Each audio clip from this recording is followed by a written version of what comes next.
નમસ્કાર વિદ્યાર્થી મિત્રો, હું છું આર્યન પટેલ અને તમે જોઈ રહ્યા છો ક્લેવર એકેડમી યુટ્યુબ ચેનલ. તો આજના વિડીયોની અંદર આજે આપણે જોવાના છીએ ધોરણ 11 વિષય English most IMP writing section આપીશ, ટ્રુ ફોલ્સ આપીશ, નિયરેસ્ટ મિનિંગ આપીશ. 50માંથી 50 તમારે નહીં આવે તો વાંધો નહીં, પણ 50માંથી 30 આવે એવી રીતે તૈયારી કરજો, કારણ કે આ થોડો વિડીયો લેટ છે, પણ વાંધો નહીં.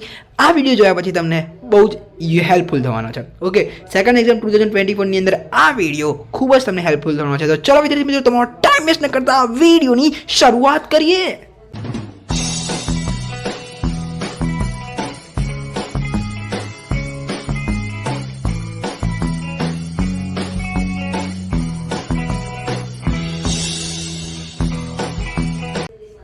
તો વિદ્યાર્થી મિત્રો, વિડીયોની અંદર હું તમને ઇન્ટ્રો નહીં આપું, સીધો પોઈન્ટ ઉપર લઈ જઈશ, કારણ કે તમારો બી ટાઈમ વેસ્ટ થતો હશે, મને ખબર છે.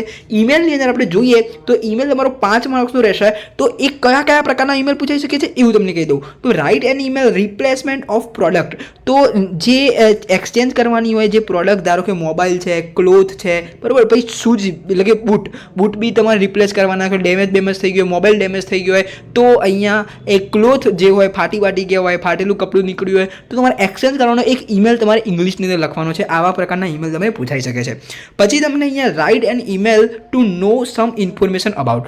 તો વિદ્યાર્થી મિત્રો, અહીંયા કેટલીક ઇન્ફોર્મેશન વિશે ઈમેલ પૂછાઈ શકે છે. કેવી ઇન્ફોર્મેશન?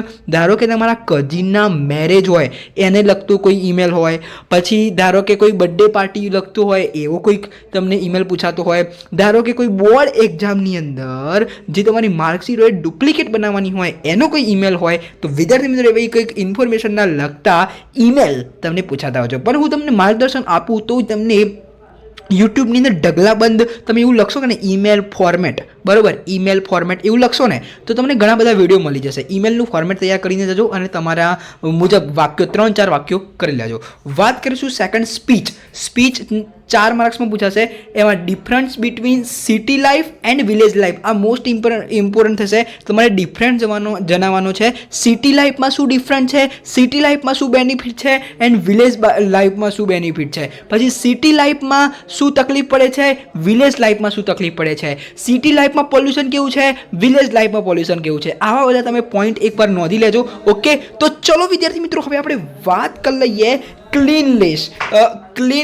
ક્લીનલીનેસ કમ્પેન, બરોબર, પછી ઇમ્પોર્ટન્ટ ઓફ યોગા. આ 3 સ્પીચ જોઈ લેજો.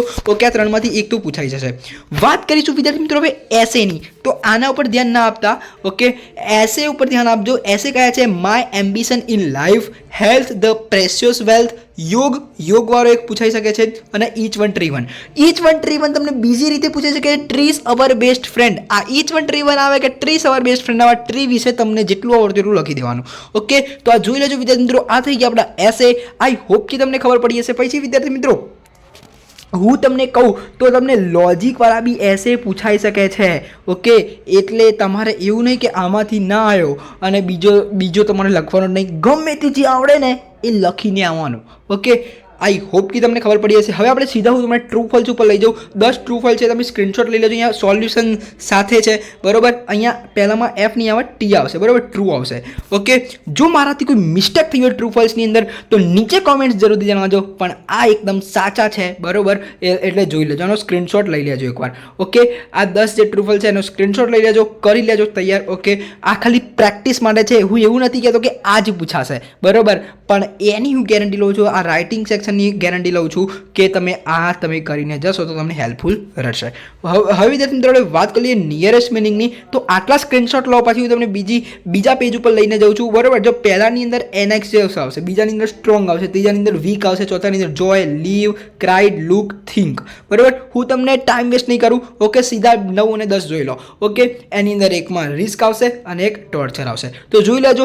જો તમને નિયરેસ્ટ મિનિંગ તૈયાર કરવાની એક ટિપ્સ બતાવું તો ગૂગલ ટ્રાન્સલેટ જે હોય એ આપણું ઇંગ્લિશનું ગુજરાતી કરતું હોય, તો એની અંદર પહેલું લખવાનું ડિસ્પેરેટ, એનું ગુજરાતી જોઈ લેવાનું, અને એનેક્સિવ્સનું ગુજરાતી જોઈ લેવાનું, એટલે બેનું ગુજરાતી તમને ખબર પડી જશે. બરાબર, બધાની અંદર આ વસ્તુ કરશો તો તમને નિયરેસ્ટ મિનિંગ આવડી જશે. આઈ હોપ કે વિડીયો સારો લાગ્યો, વિડીયો લાઈક કરજો, ચેનલની નવા હોય તો ચેનલ સબસ્ક્રાઈબ કરજો, બેલ આઇકનને જરૂર પ્રેસ કરજો. મળીશું નેક્સ્ટ વિડીયોમાં.